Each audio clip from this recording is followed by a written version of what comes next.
Good evening, ladies and gentlemen. Three statistics for you to start off with. 1 in every 37 people disappeared during the 6 years from 1845 to 1851. Every 37 minutes. Sorry, 1 person every 37 minutes was gone.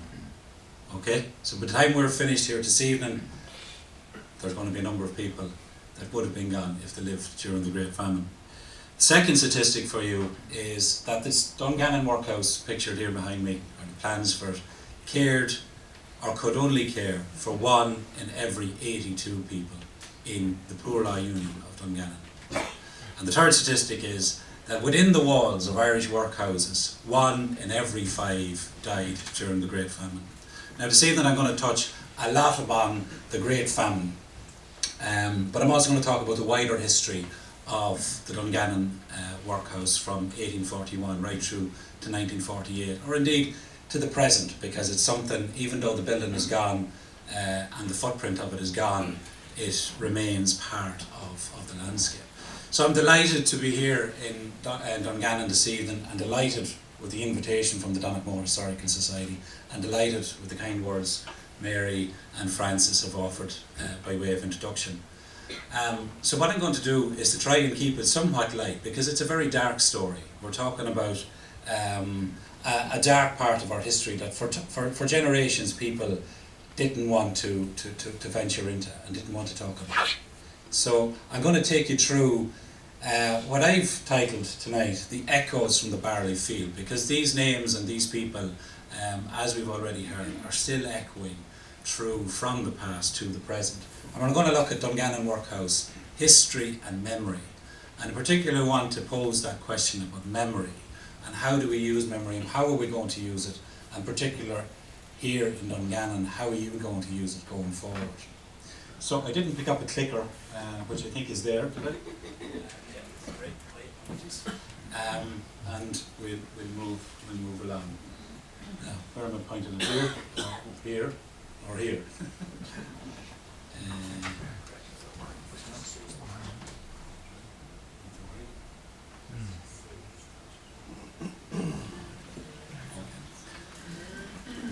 I want to talk about 3 individuals in particular.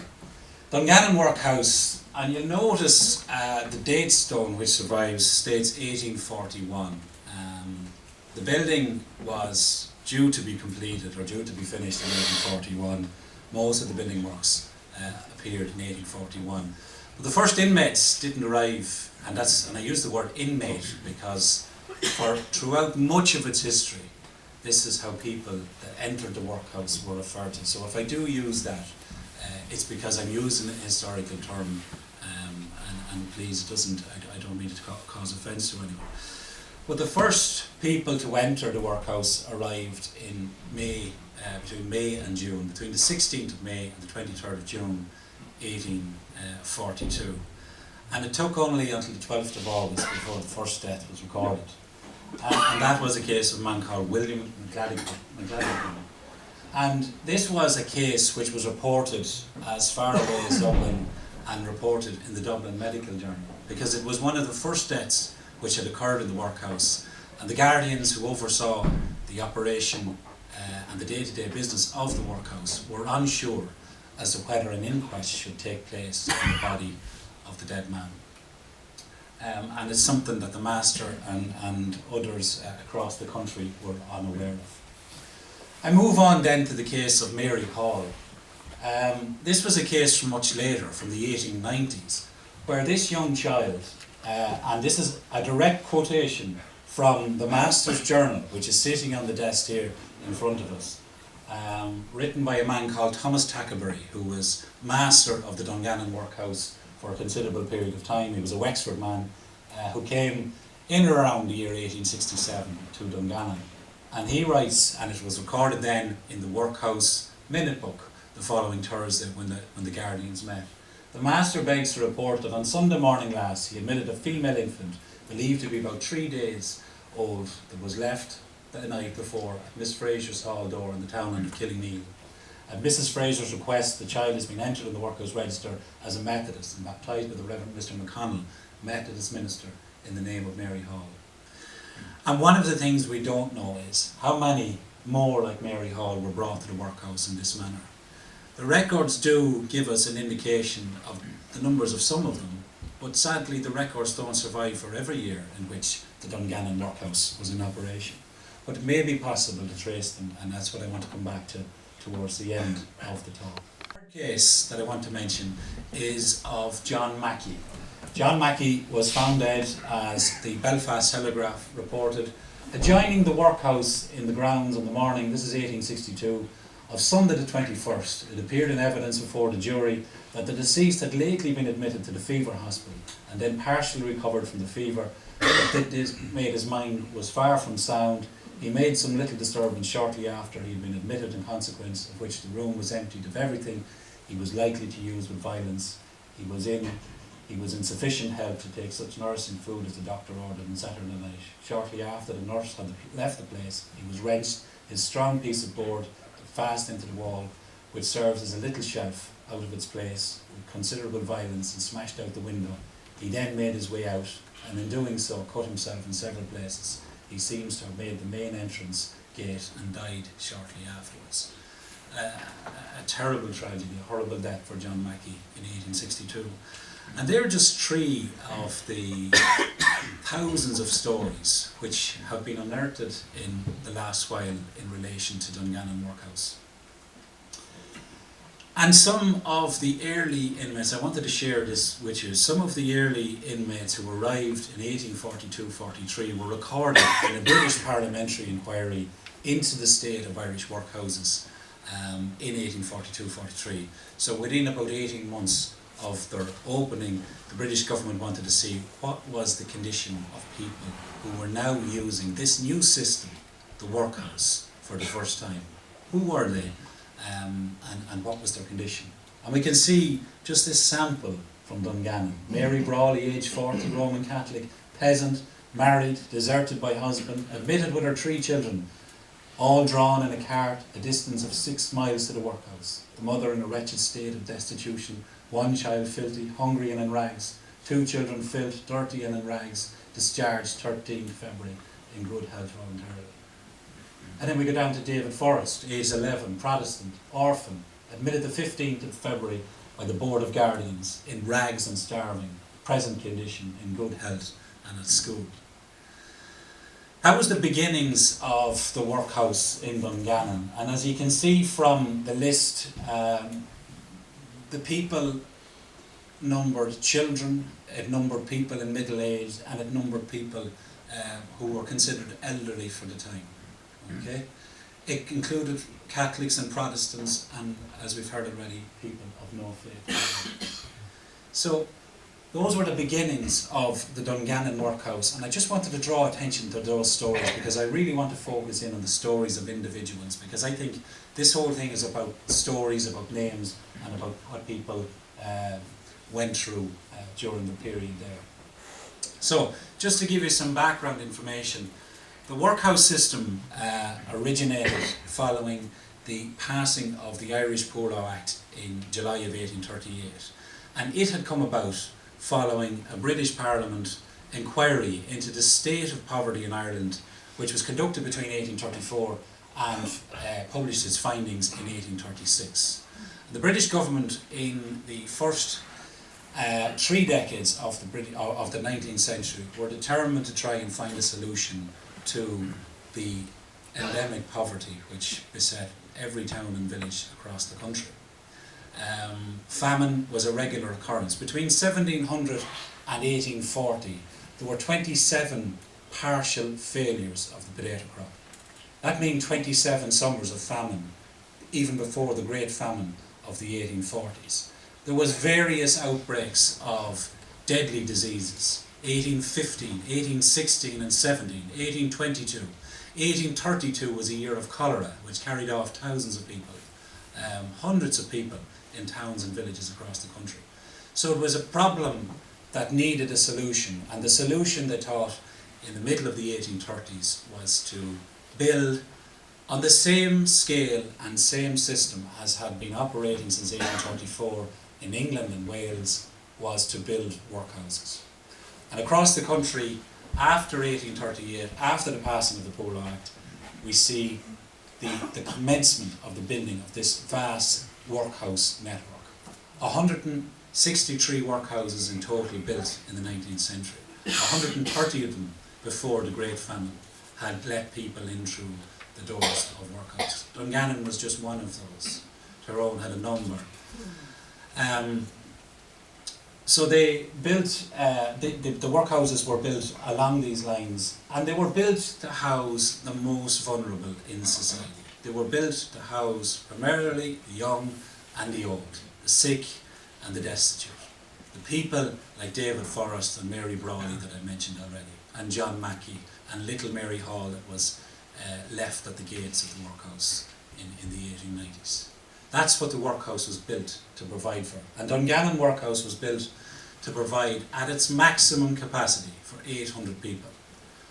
But in that short period, 1845 to 51, the workhouse in Dungannon, like many more across the country, is completely overrun with numbers. As many as 2,000 at its peak in 1847.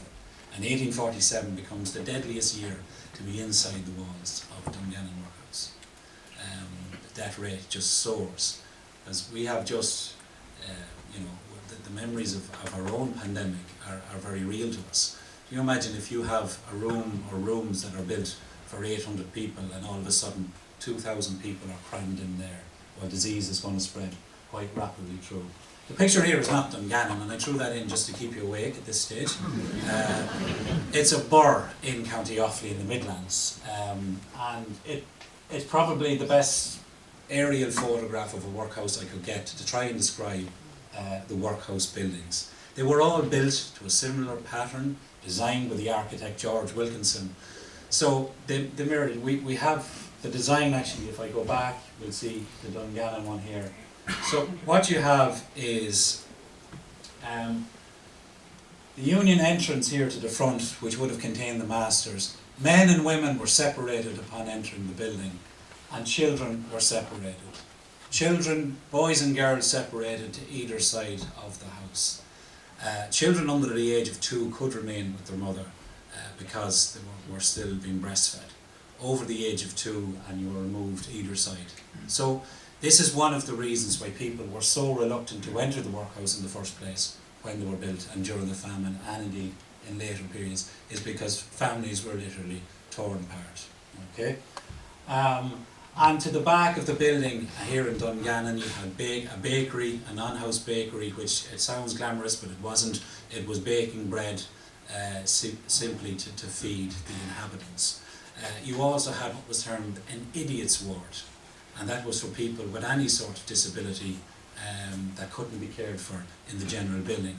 And you'll see here to the top corner, which is just slightly covered by the zoom link there, but that's the fever hospital, which I believe is the only part of the workhouse footprint which survives in the coronation wing in the present hospital structure.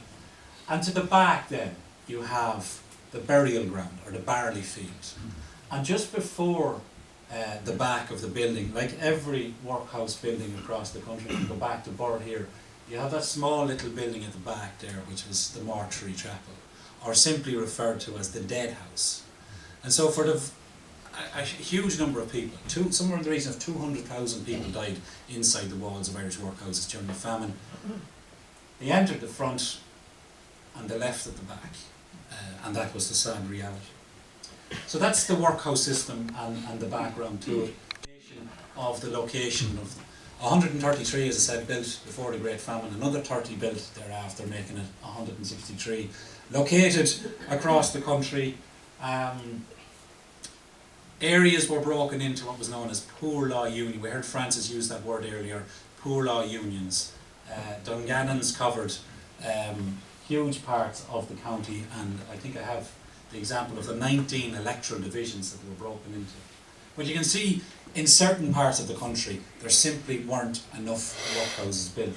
Just have a look at County Mayo on the west coast. You can see Ballina and one at Castlebar, and then a huge tract of land between that and a workhouse at Belmullet.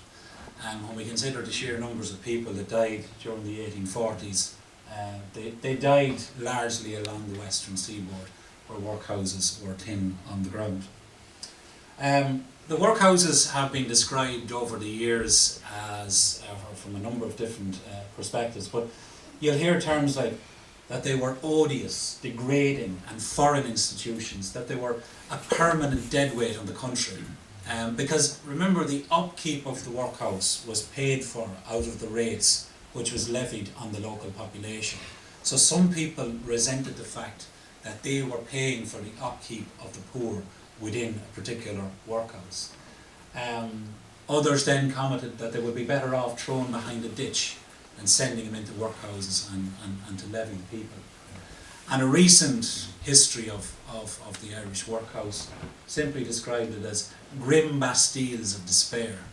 You know, and that connotation, you know, of the 1780s, where the prisoners in the Bastille in France were just hemmed into the prison, that the Irish workhouses were a similar situation, grim bastilles of despair.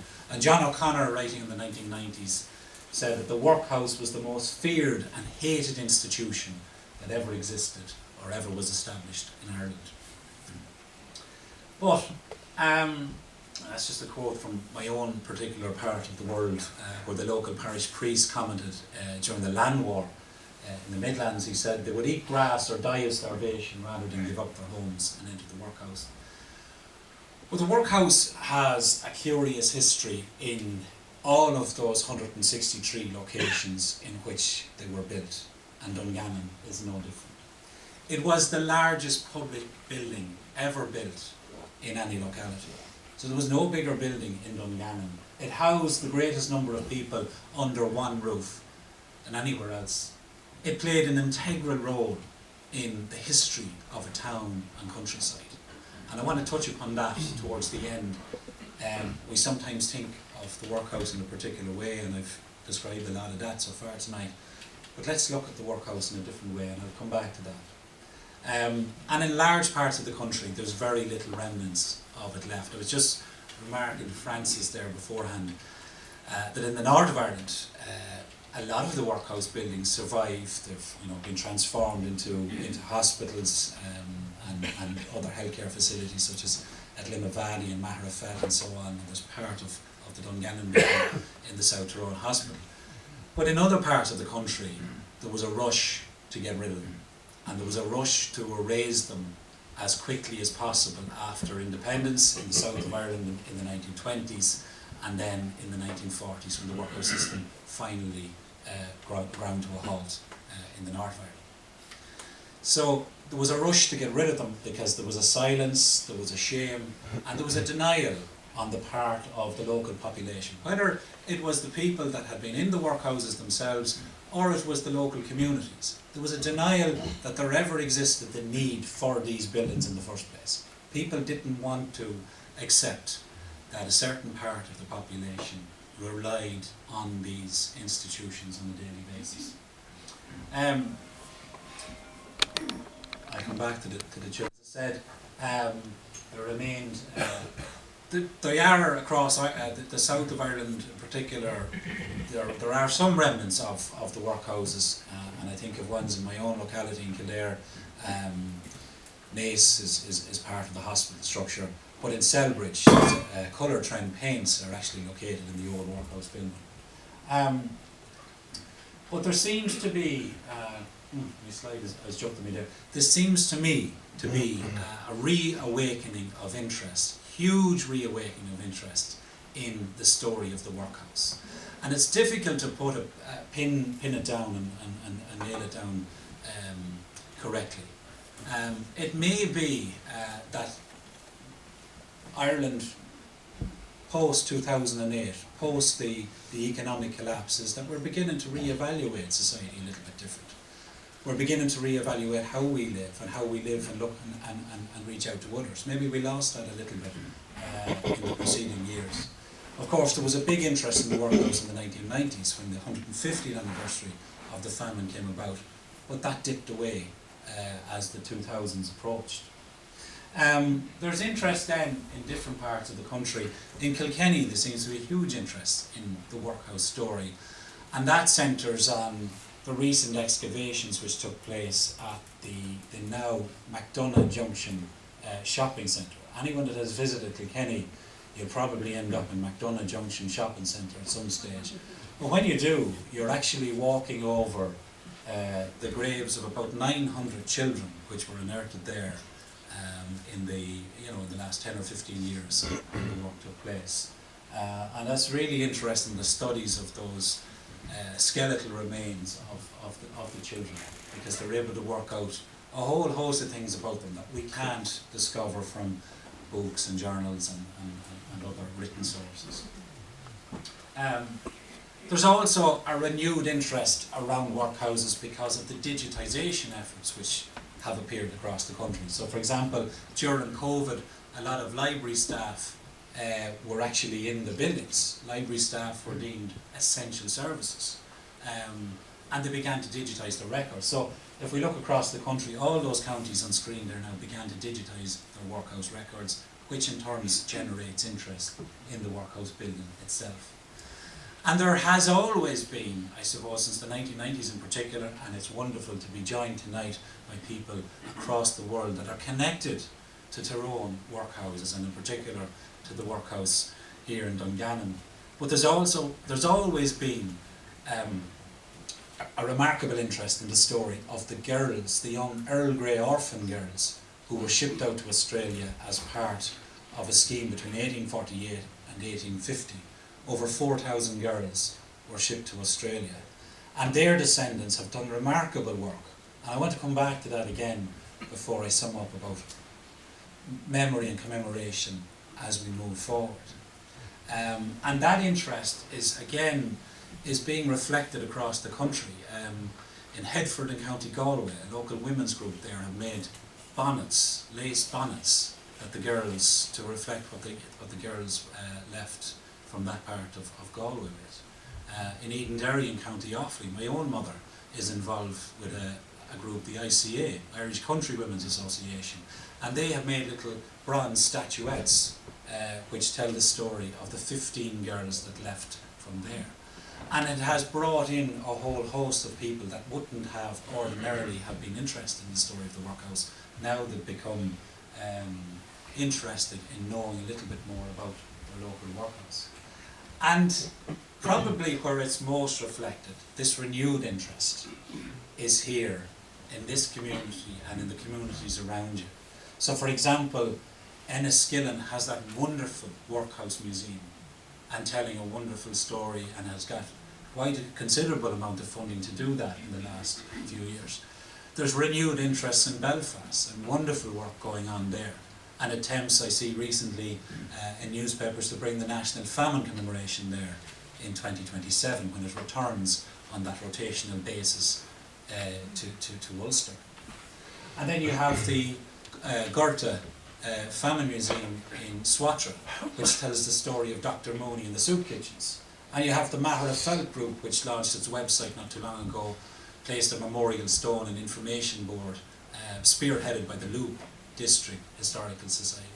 And then what Dungannon have done here in the recent past, but also over several generations as well. So there seems to be a renewed interest in this story, and this part of the world is really at the heart of that.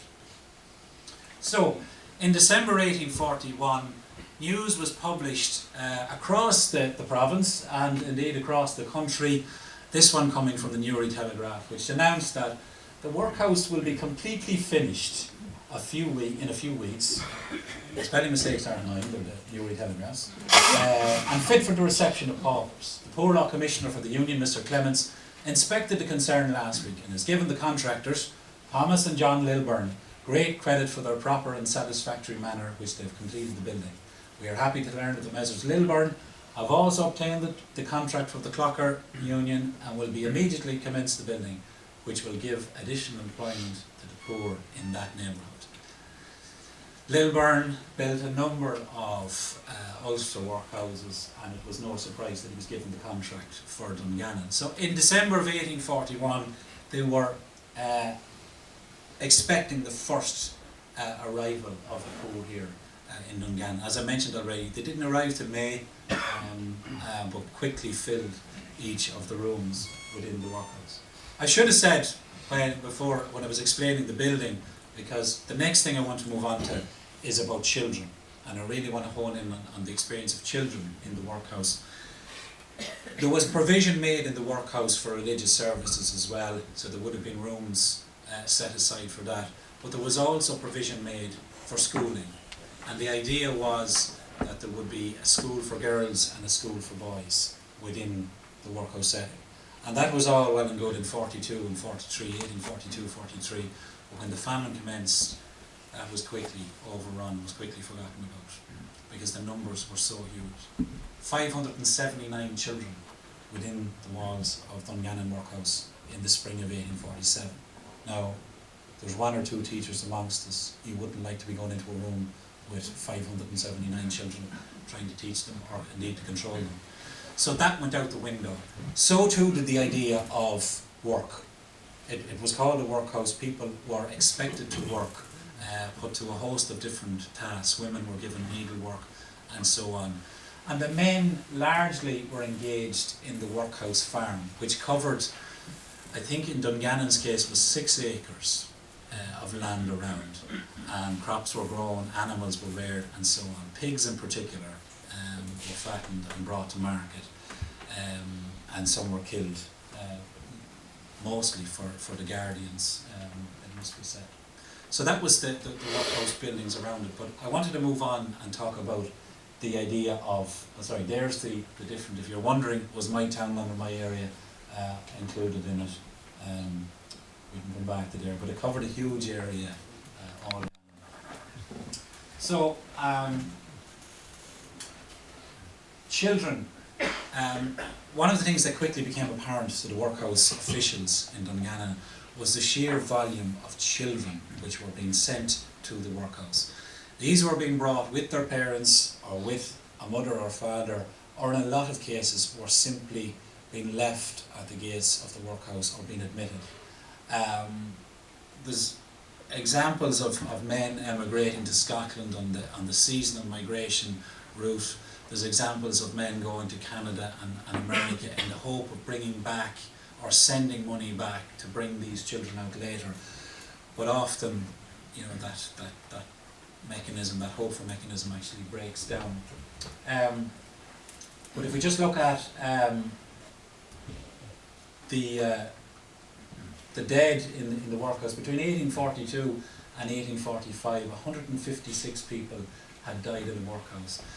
The records, the dead register which survives, it's in Proney, it survives, and it runs from 1842 to 1905, and it records the names of 4,000 people who were buried, we know, in the Barley Field. But the dead rate in the first phase, that first initial 3 years, was actually quite low if you take the remaining years of the workhouse, or for which the death register survives. 156 people. The majority of these were from Dungannon, 19 from Tullyniskin, 17 from Donoughmore, 11 from the Moy, and 11 from Union at Large.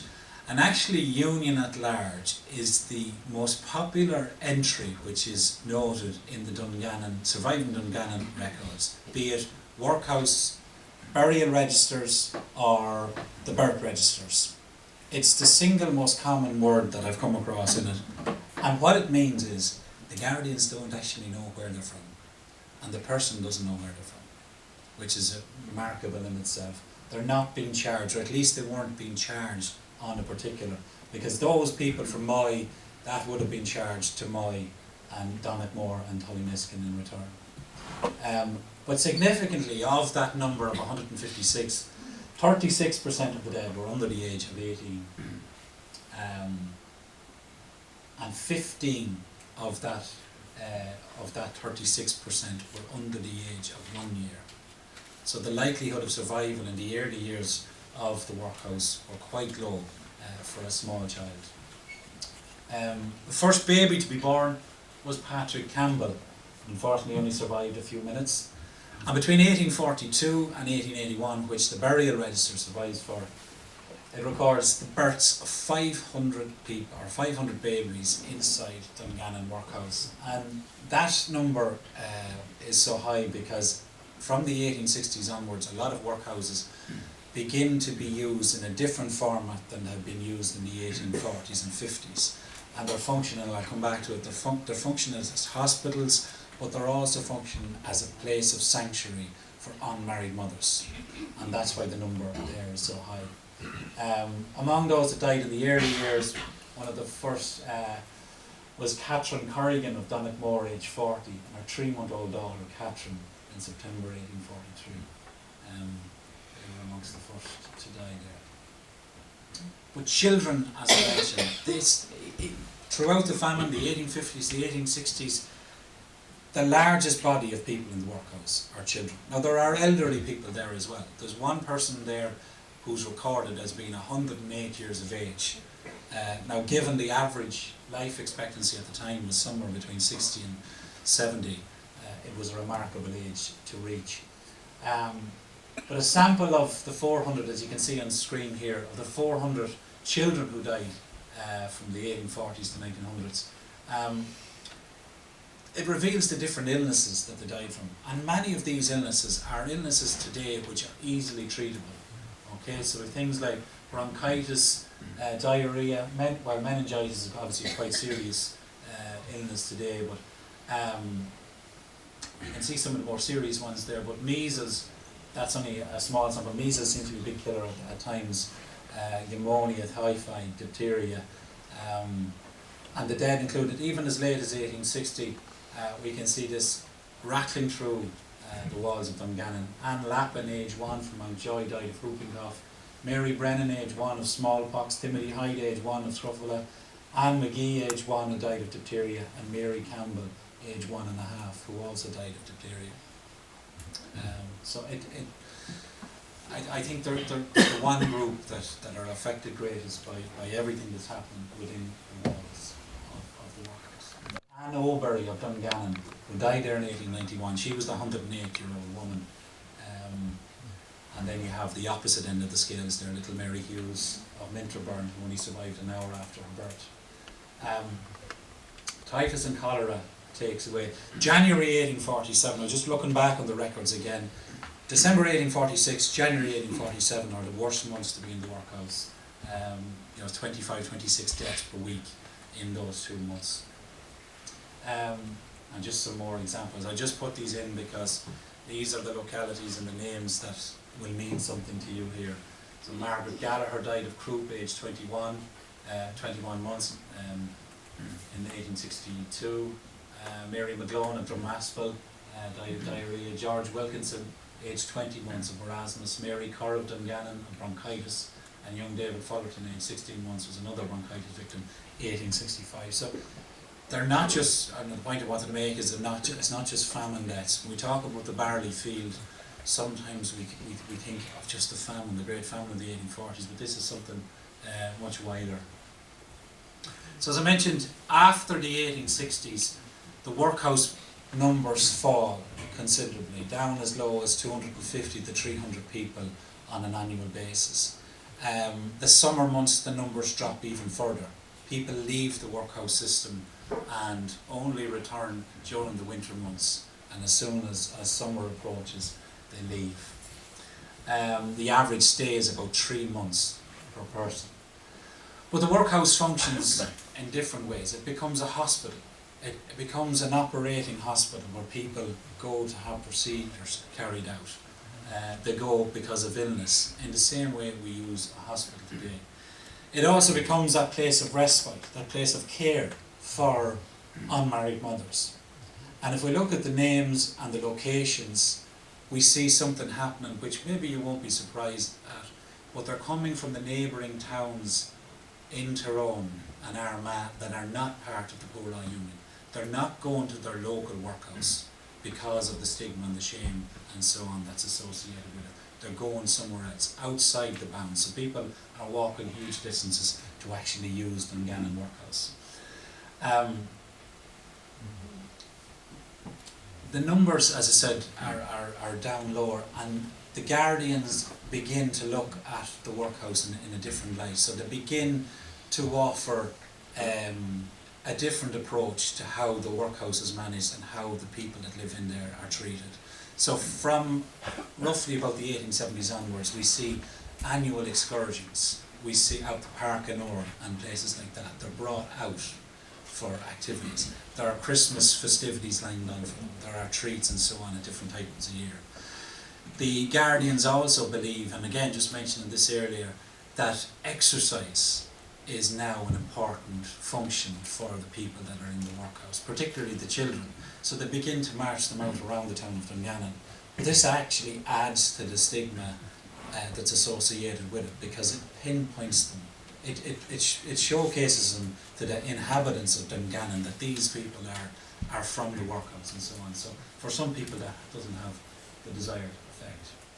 So it becomes a place of sanctuary after the 1860s, and this is the point that I wanted to make tonight. We look too often at the workhouse as being a product of the Great Famine, as something that's purely associated with debt. And yes, there are 4,000 people buried in the barley field, but there are the names in, that's the Master's Journal, but the other records, the birth records and the admission records are in Prony. There are thousands of names waiting to be uncovered and waiting to be explored in those records, for whom the workhouse was something different. It was a place of sanctuary, where there was nothing else for them in this locality except enter Dungannon Workhouse. And so maybe we should begin to look at it a little bit different. That Ireland of the 19th century in particular would have been a very different place only for the building of those 163 workhouses. So, which brings me on to commemoration, to history and memory. And in the last few years, Donegal Historical Society have been to the forefront of commemoration between the Memorial Garden and the Workhouse website. The memorial which took place this summer, and which, as Mary mentioned, has been seen all over the world by millions of people at this stage. Or thousands, if not millions, thousands, certainly a quarter of a million. But it's not new. And that's not to disparage the efforts. It's not new. As early as 1903, commemoration and dignity was on the minds of the inhabitants of Dungannon and the locality. And it was spearheaded by a local group of the St Vincent de Paul, who brought to the attention of the Guardians in 1903 that the barley field, that ground where thousands of people had actually been buried on, wasn't consecrated or wasn't properly marked. The people had been buried in unmarked graves. And despite their best efforts throughout 1903, 1904, it fell on deaf ears.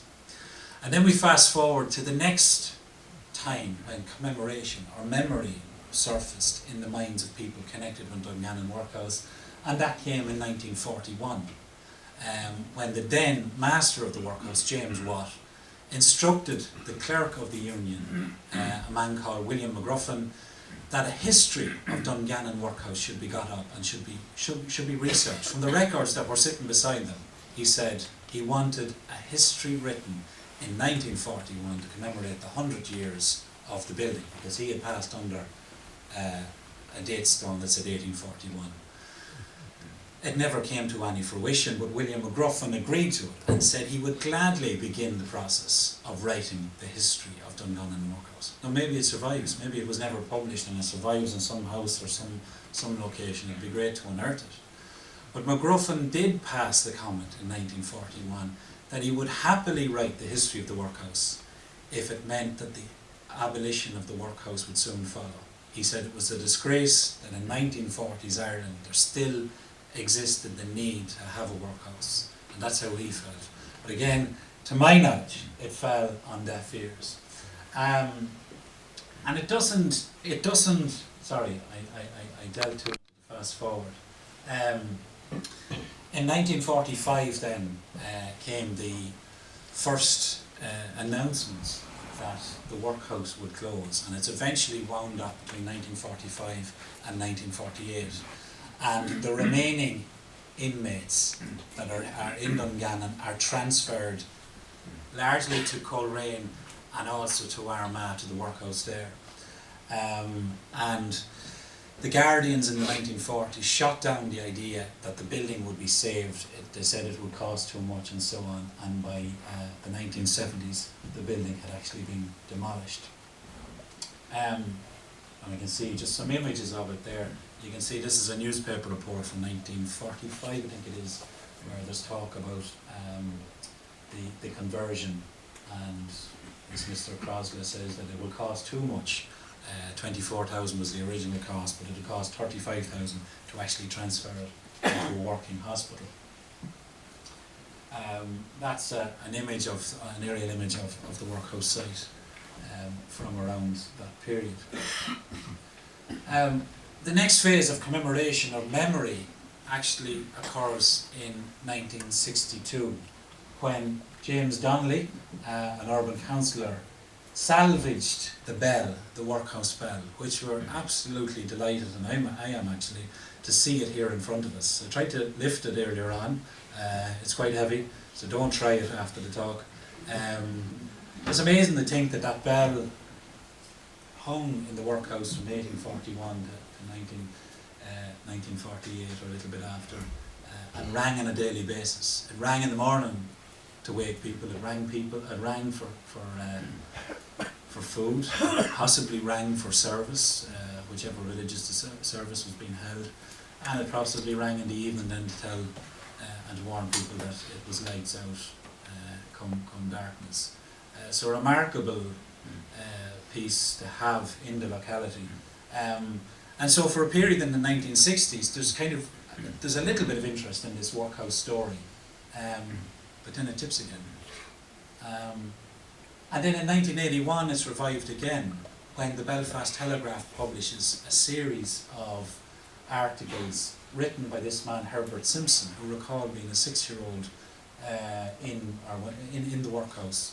And if you get a chance to read it, some of it is on the website, transcribed. Really, really brilliant insights into life, his experiences. And these things don't often survive someone's memories of the workhouse because of those things that I talked about denial and maybe shame that were there in the first place. But thankfully he left a brilliant account. He finishes off, I think this line here is important. Dungannon Workhouse, it is now gone, and with it an inflexible regime, mourned by none, but not forgotten by those of us who knew it. It was important there that piece, mourned by none, or the building might not have been mourned by none, but there are people who want to remember the people that were actually part of the workhouse system. And then, as Mary mentioned in her introduction, from the 1970s onwards then, people like Margaret McGinty began to call for a memorial to be built, or some sort of memorial to be put in place. And as Mary has written herself, she was an unlikely champion of the poor, given her own background and so on. But it was perseverance on her part and that of the Dungannon Historical Society. I think your records indicate that it was January 1996, is that right? That it was mentioned in the minutes of the Dungannon Historical Society that something would happen to mark that, and eventually a small memorial was placed on Quarry Lane, and you can see Margaret pictured there with others. And the newspaper at the time reported a plaque is to be erected. The move will commemorate the 150th anniversary of the Great Famine and the fact that 283 people died in Dungannon Workhouse in 1847. And that was significant. I threw in the other stats below it about 1847 because in the 1990s, Margaret and the Dungannon Society were commemorating specifically 1847 and the famine dead. But still at that stage, there wasn't quite the realisation of the numbers. And we now know the numbers are far greater. And that's positive, that we know these things. And just another image of the crowd gathered. There may have been someone here that was there on that night in 1996 when it was eventually unveiled. And then the next phase of commemoration was in 2022, when after a number of years of people drawing attention, I think as early as 2018, there was letters in the local Tyrone newspapers from a number of people calling attention to the fact that the barley field was there.